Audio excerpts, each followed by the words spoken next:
The disease called COVID-19 is caused by a type of coronavirus that has never before been experienced by humans. It's perhaps one of the most challenging pandemics we have ever faced. Unfortunately, our country finds itself not well prepared to respond to the magnitude of this threat. In our most affected communities, doctors, nurses, and first responders face severe shortages in face masks and other critical personal protective equipment needed to protect themselves so that they can continue to do the important work of helping others. Very quietly across the country, hobbyists, tinkerers, and makers in schools and colleges, as well as in our grassroots communities, have stepped up to the challenge and are creating an array of homemade personal protective equipment for donation to local responders and community members. Part of the educational mission of the Smith Family Foundation of New Jersey, located in the capital Trenton, is to augment schoolwork for local youth with supplemental after-school activities and workshops in basic literacy, performing arts, and technology.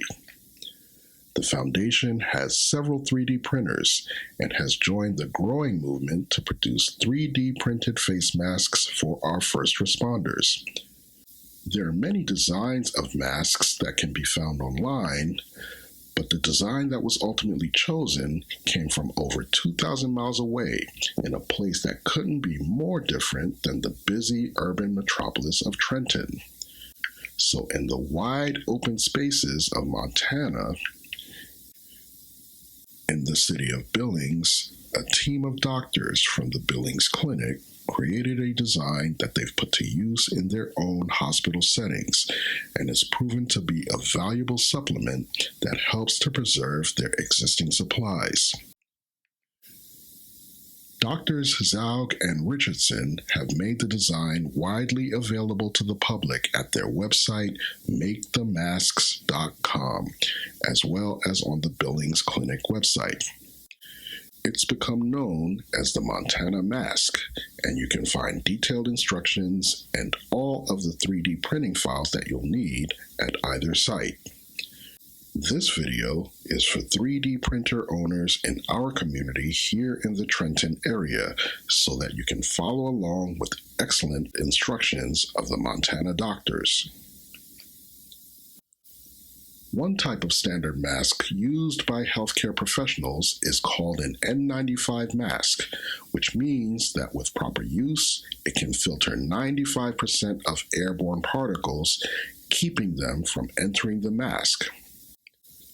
While the Montana mask is perhaps as efficient as an N95 mask at filtering out particles, you should note that this mask is not officially certified as a true N95 mask and is not meant as a replacement for standard hospital masks. Please be sure to read the details and the disclaimer on the Make the Masks website. So naturally, you'll need a 3D printer. Most brands of printers will work just fine. Here, a Creality Ender 5 printer is being used, which is very popular and can be had for a great price. So whatever printer you're using, just understand that there can be differences in the type of settings available and the speeds that your machine runs.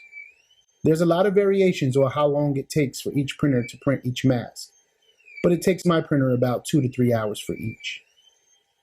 You can use either PLA or ABS filament, but the Billings Clinic's plans recommends PLA filament, so that's what we'll use here. The first thing you need to do is head over to the Billings Clinic's site and download the files. The download package has STL files, 3D source files, and a PDF file with the instructions. You'll use the 2 STL files to print each mask, so load them into your printer. This is what it looks like when you print it at 100%. This size works great for most adults, male and female, and is roughly equal to size large.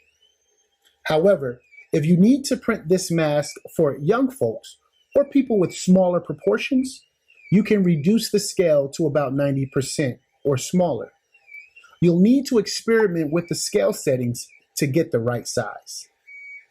When you take the finished mask from the printer, you'll notice that the edges, the part that will touch the face, are a little sharp. So lightly sand them down with a piece of 200 grit sandpaper. You can get some from your local hardware store. After you've sanded the edges, take some elastic cord and pass it through the attachment holes. Adjust them to the desired tension. If you can't find elastic cord, you can improvise with string, rubber bands, or whatever you have available. The filters for the masks are made of a specially rated material called MERV 14 hospital grade. Unfortunately, obtaining this material will be the trickiest part of the process, as it's becoming increasingly difficult to find online. If you can't find rolls or sheets, you might also look into purchasing air filters made of the material and repurposing the filter elements. However, be sure that you have the right type of material. Once you've gotten the material, all you have to do is cut it into 2.5 centimeter squares. The mask design also allows you to extend the use of standard N95 surgical masks. If you are able to use surgical masks for this purpose, then you should be able to get about 6 filter squares per mask.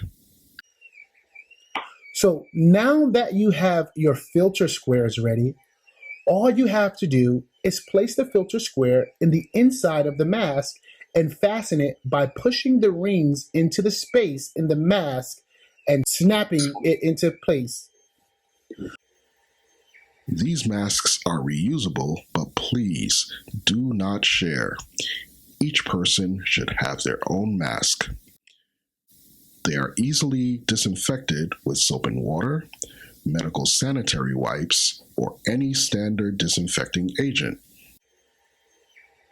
Proper hygiene should be something you're always aware of.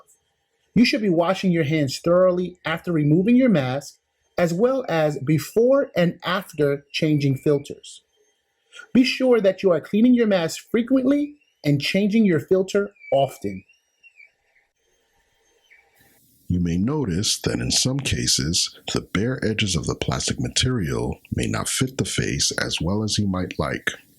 The Make the Masks website gives a few tips on how to improve the fit. One recommendation they make is to use rubber window seal material to form a gasket around the edge of each mask.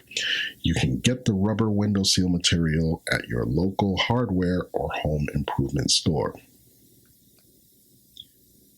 If you're in the Trenton, New Jersey area and have made masks with your 3D printer that you would like to donate to local first responders and healthcare providers, please contact the Smith Family Foundation of New Jersey by email at info@sffnj.org. Please note that this is only to arrange for donations. If you have technical support questions about the printing procedures for the mask, please refer to the MakeTheMasks.com website, which has a lot of very detailed information. For questions about the operation of your particular 3D printer, please contact the manufacturer's website for your printer. The Smith Family Foundation of New Jersey thanks you for your contribution to this effort.